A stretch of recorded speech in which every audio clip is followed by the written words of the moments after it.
Okay. Today's the ninth Yartzheit of my mother, blessed memory, Mashiudis Bas Av Menachem and Liba. Neshama should have an aliyah. This is a Siyum Masechet. Siyum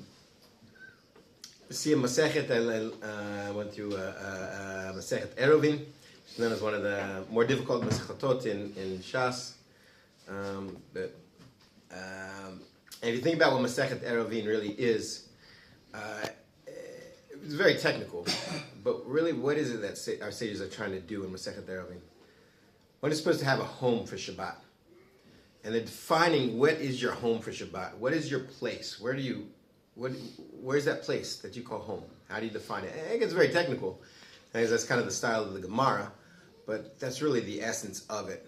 And I think the biggest thing to say is that really the essence of where our home is where our wife and our mother is. So I've been blessed to have a mother who was a true tzadikah, was a true woman of faith, a woman who always tried to seek out God's will and teach it to us. And also been blessed with my beautiful wife who's given me beautiful children and grandchildren now. So that's really, so a shout out to all of the Eshet Chayil, all the women of noble character, he says in Proverbs 31. Okay, so I wanted to do, if I think back at my mother and I just think about, she was full of, we say in Hebrew, chesed, just loving kindness. The home was open. So many of our friends growing up, when we grew up, had broken homes, had end up in tough situations. She opened up the doors and let some of our friends stay there. She used to go once a week to this jail ministry and just reach out to women who were in prison for all kinds of horrible things and stuff like that. Just always there. Whenever there was somebody, in a congregation we were going to that was kind of outcast, and we wanted to be their friend or something like that, my mother was always that person's friend. A big shout out to my older brother, Josh. He and I have been having some very lively debates about Torah and Shabbos observance, things like that.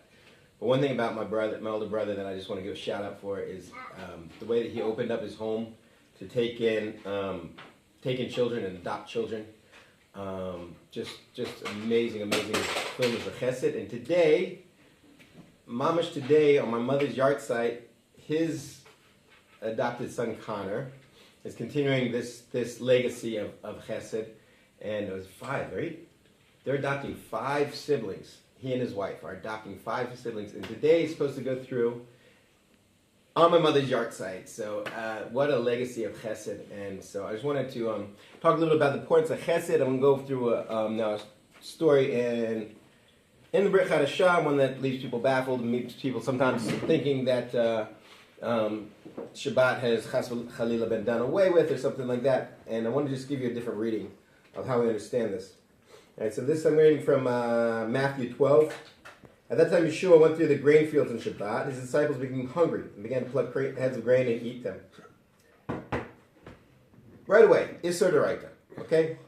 Anybody, you're not allowed to pluck grains of wheat on Shabbat. It's Isser D'Oraita. It's forbidden from the Torah. It's not a rabbinical level forbidden. It's forbidden from the Torah.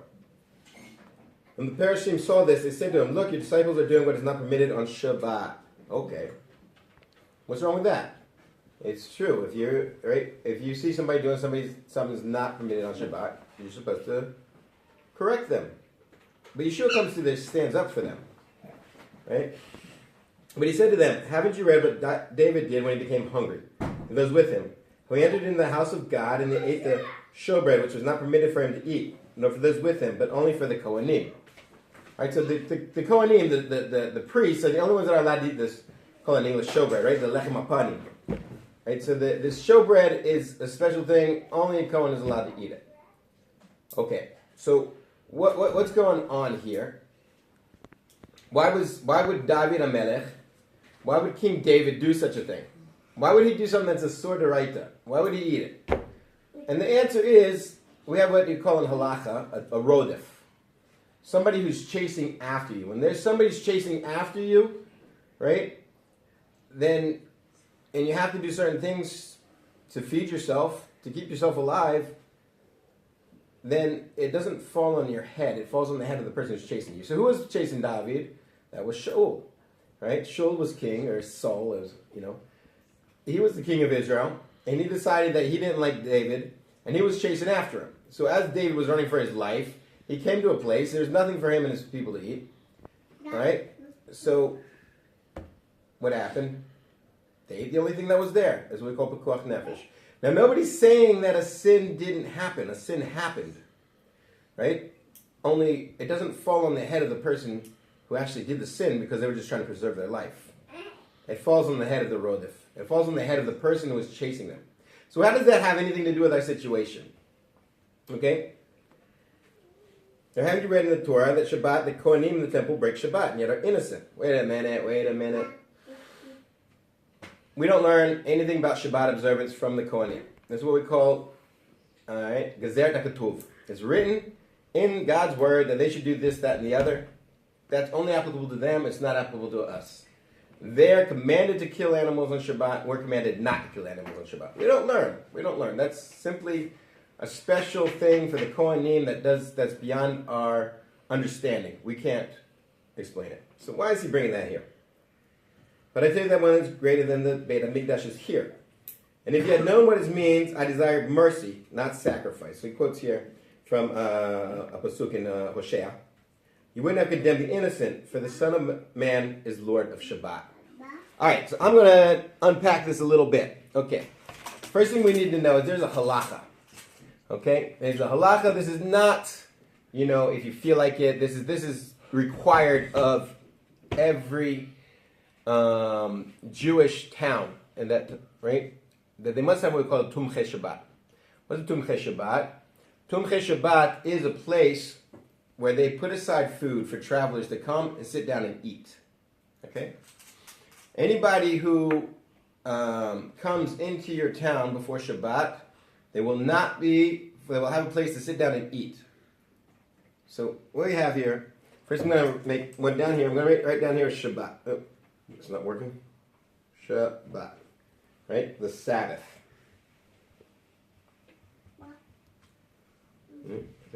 Okay. Down here we have Shabbat, the Sabbath. Okay? So on Shabbat, there's certain things that are not allowed to do because they're forms of work, melacha. So on Shabbat, whenever travelers come to your city, you have to put aside the Tumchei Shabbat. It's a chiyuv. It's something you have to do. It's not like if you feel like it, you don't get credit for being an extra nice guy or something like this. This is basic halacha. You have to put it aside.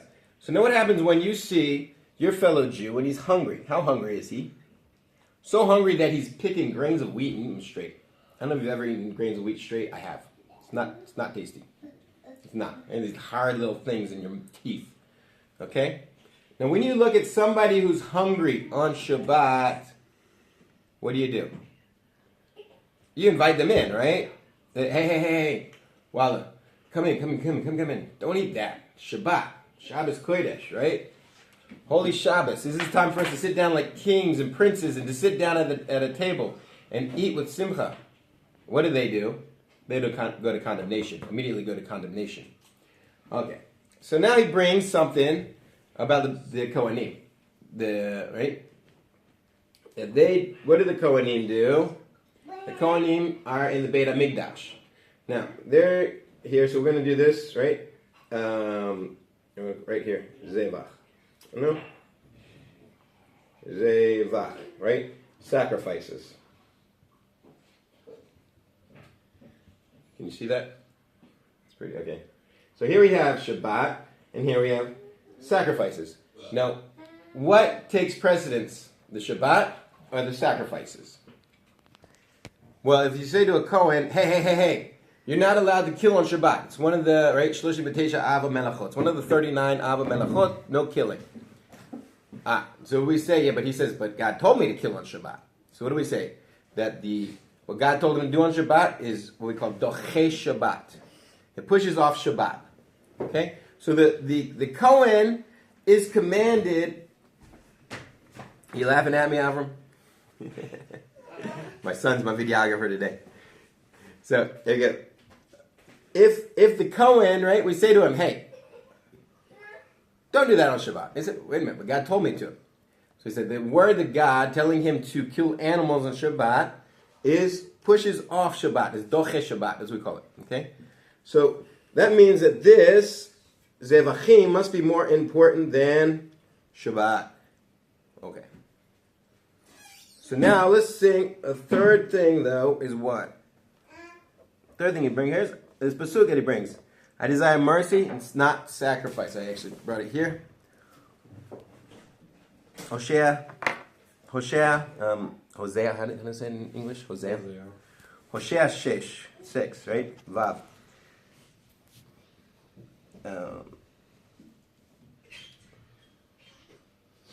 No, wrong one. Man, this Bible's got Roman numerals in it. I'm not good with Roman numerals.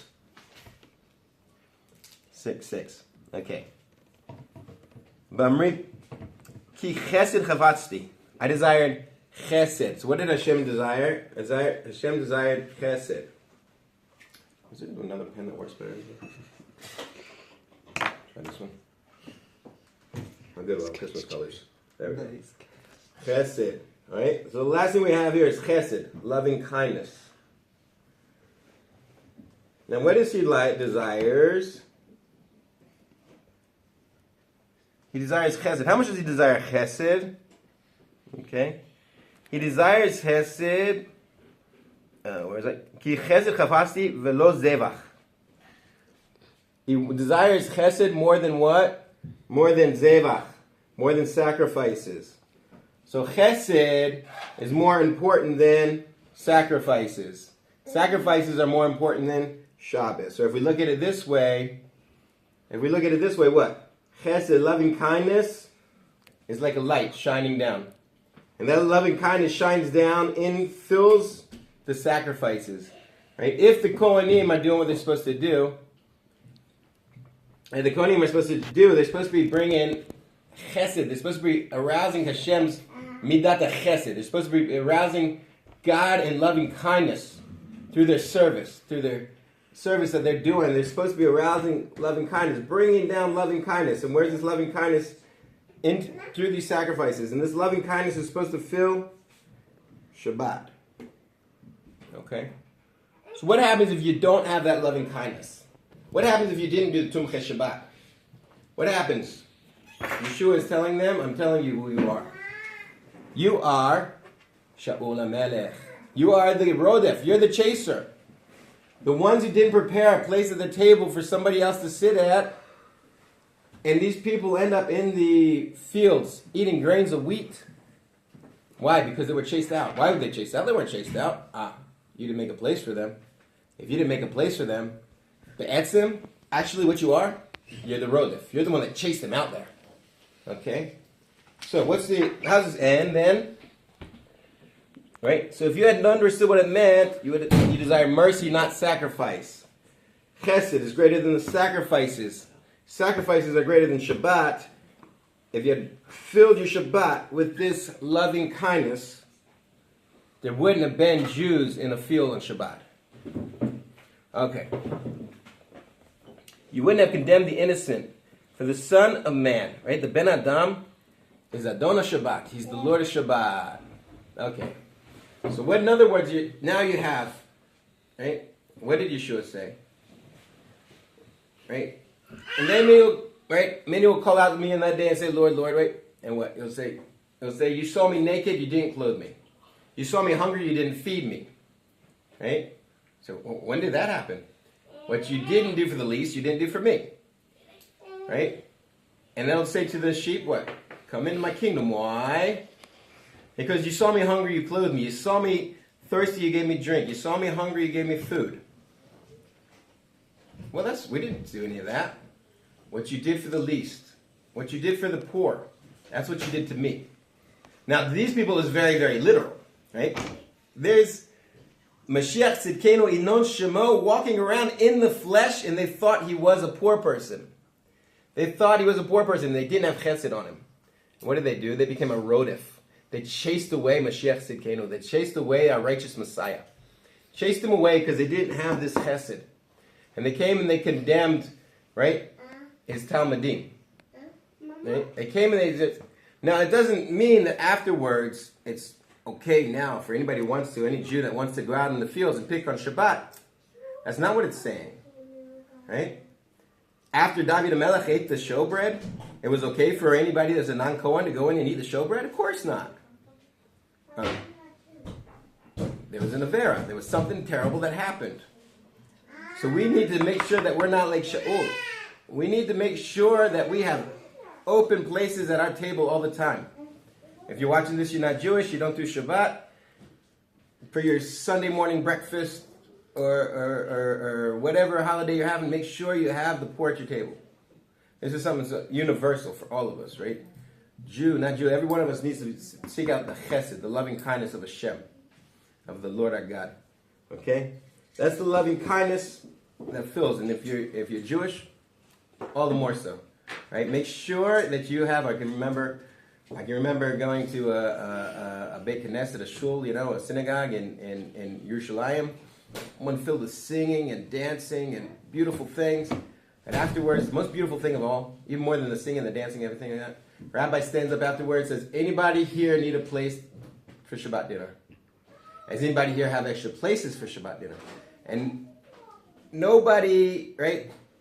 Nobody in that congregation went home, right, without having a place for Shabbat dinner. And that was filling Shabbat with chesed. And then Shabbat becomes complete. Shabbat becomes complete. Without that chesed, it's cut off, right? It's cut off from what Hashem really desires. Chafatzti, right? I desired, Hashem says. Chafatzti, I desire, right? Chesed more than anything. So I just want to, again, Alui Neshama for my mother, my beautiful mother. On this, her ninth Yartzheit, just for filling our home with so much chesed, so much loving kindness. If anybody's in Yerushalayim, around Yerushalayim, around Eretz Kodesh, needs a place, try to get in touch with me. We'll do everything we can to make sure that there's a place open for extra people at our Shabbos dinner. God bless every one of you. Should be Raka, Besrot Tovot. Good news for everybody.